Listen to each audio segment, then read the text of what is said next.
Now move on to chapter 11, which is the binomial distribution.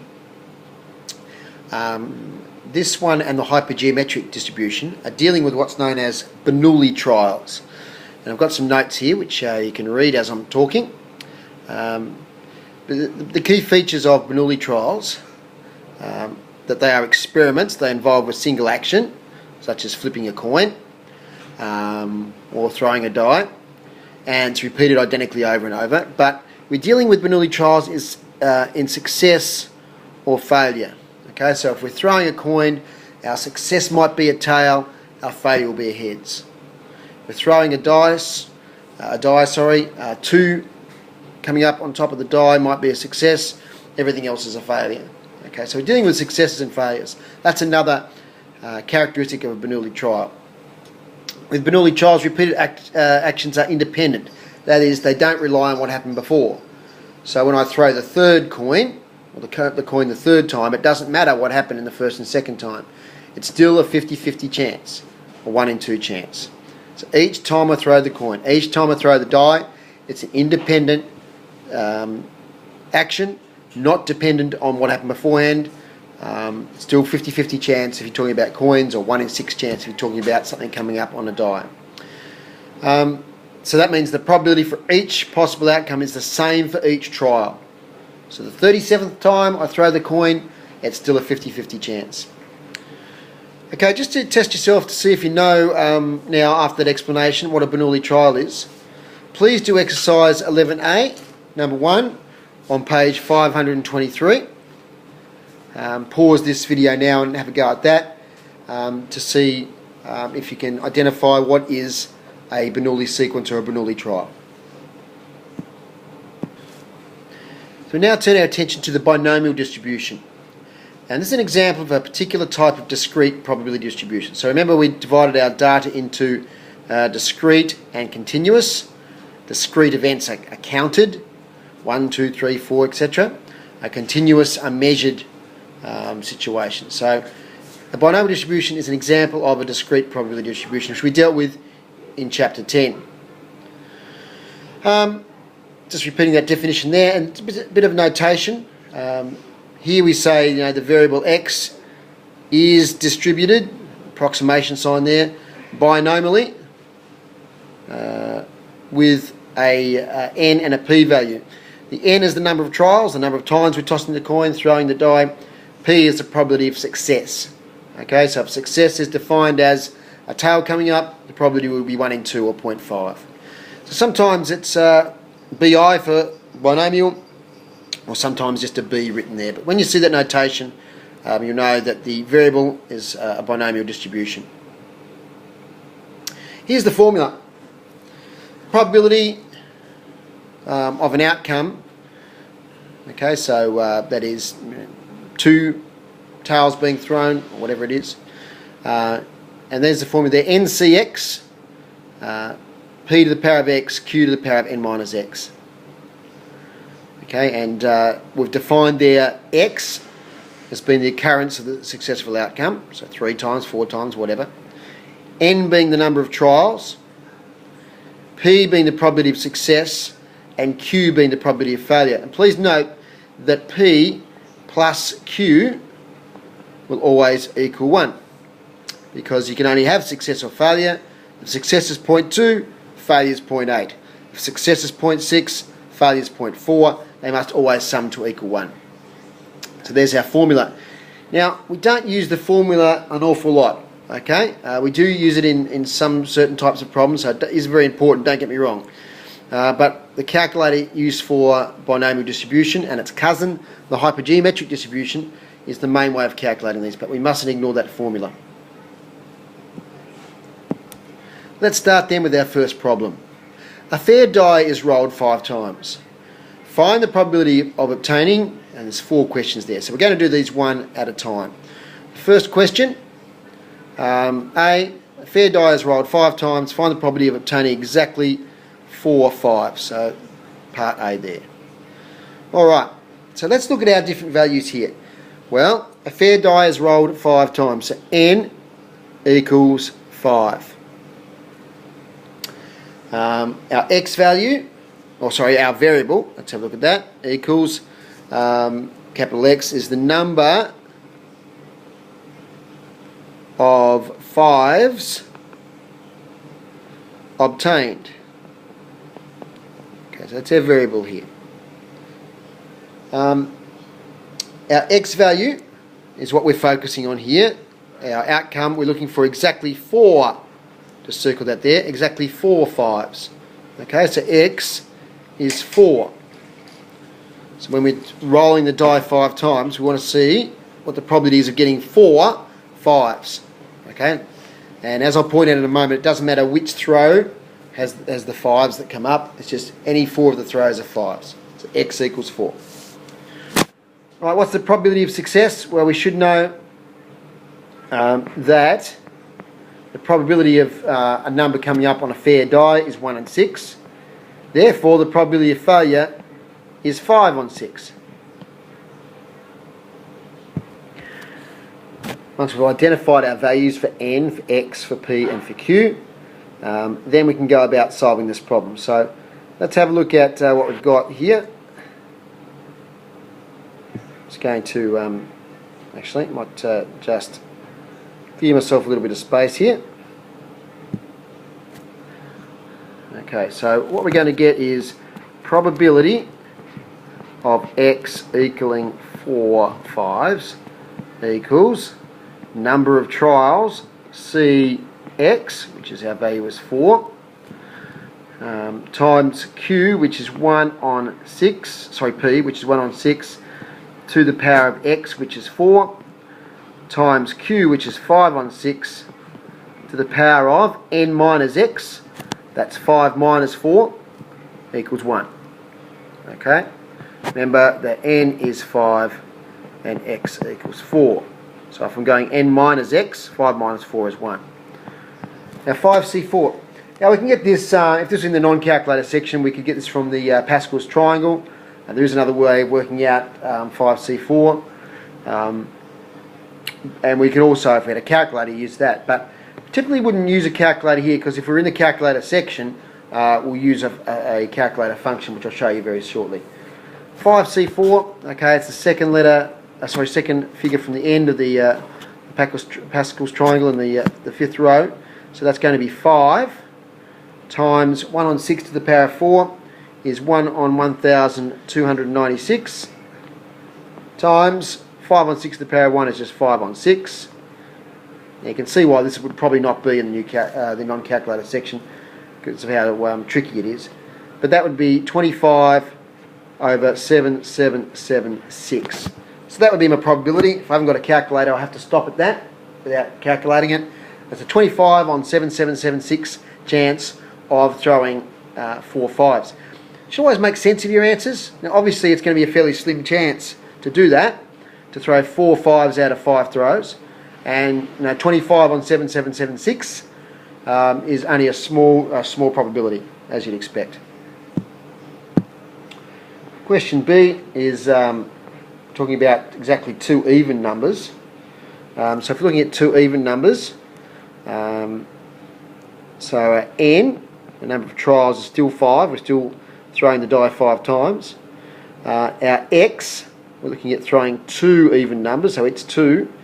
Our P, chance of throwing an even number, because there's 2, 4 and 6 are even numbers, so half of the numbers on a die are even. Probability of success is 1 on 2. Probability of failure is also therefore 1 on 2, remembering that it's either success or failure, and they have to sum up to equal 1. So now we can use our formula, which we've put up here. So probability X equaling 2 equals 5C2, a half to the power of X, which is 2, times a half to the power of N minus X, 5 minus 2, which is 3.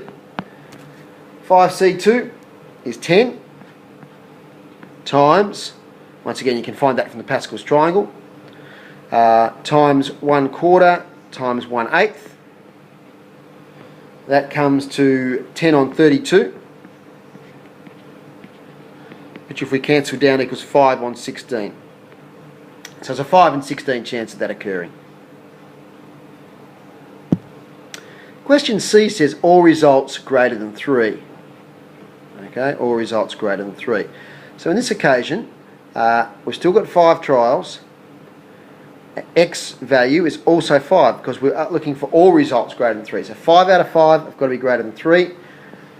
Numbers greater than 3 are 4, 5 and 6, so the probability is a half. Therefore the probability of failure is also a half. Put those numbers into our formula. The probability of X equaling all 5. Okay, so we're looking for numbers greater than 3 is our variable this time. All 5 is N 5C5 times 1 on 2 to the power of X, which is 5, times 1 on 2 to the power of N minus X. 5 minus 5 is 0. Pretty straightforward here because 5C5 on the end of the row of Pascal's triangle is always 1 times a half to the power of 5 is a half times a half times a half times a half times a half.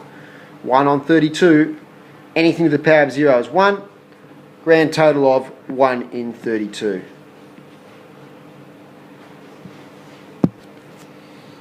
Okay, question D. A 5 on the first roll only. Now, soon as order is mentioned, okay, big circle around this, as soon as order is mentioned, we do not use, do not use binomial distribution. Anytime it's mentioned order, you'll notice in the first 3 questions, order didn't matter. No, exactly 2 even numbers. That could have been in the first row and the 5th row, or the 2nd row and the 3rd row. Didn't matter. In D though, it's actually stipulating an order. A 5 on the first roll only. So then you've got to take it event by event. And this is how you do question D. So this comes up in exams, and you need to be wary of it. So to work out question D, so here we go, we'll put here probability 5 on first roll. Okay, notice how I'm not using the notation here, the variable notation, equals, okay, so we want a 5 on the first roll. What's the chance of that? 1 on 6. Now that means there can't be a 5 on any other roll because we want 5 on the first roll only. So for the other rolls are all going to have a 5 on 6 chance because we want failure here. That is not to be a 5. So it's a 5 on the first one, but all the other ones are not 5, so it's 5 on 6. If we multiply all those together, we get 125 on 7776 chance. So just repeating that, just emphasising that again. If a question mentions what order things happen, then you just do it simply like that. Multiply the events together. Do not use that formula. Same thing happens now in the next question. Okay, which is talking about a 5 on the second and third roll only. So order is mentioned there. Okay, so take it event by event. Probability 5 on second and third roll only. It's a lot to write, but we have to do that. So that probability, okay, so on the first roll we don't want a 5, so that's going to be 5 on 6. Multiplied by, on the second roll we want 1, a 5 this time, so it's 1 on 6. Same with the third roll, we want a 1 on 6 probability there for a 5. And the other 3 rolls are non-5s, 5 on 6 chance, like so. So that would be 125 on 7776. So once again, questions D and E involve order. That's how you're working them out. You ignore the formula. Right, now some more complex questions. A new drug for hay fever is known to be successful in 40% of cases. 10 hay fever sufferers take part in the testing of a drug. Find the probability correct to 4 decimal places that 4 people are cured, no people are cured, all 10 people are cured. Now, I think I mentioned when I introduced probability that probabilities can be given in 3 ways. Okay, and if you look here, that square around. Here the probability is given as 40%. Now, we haven't used probabilities much so far as percentages.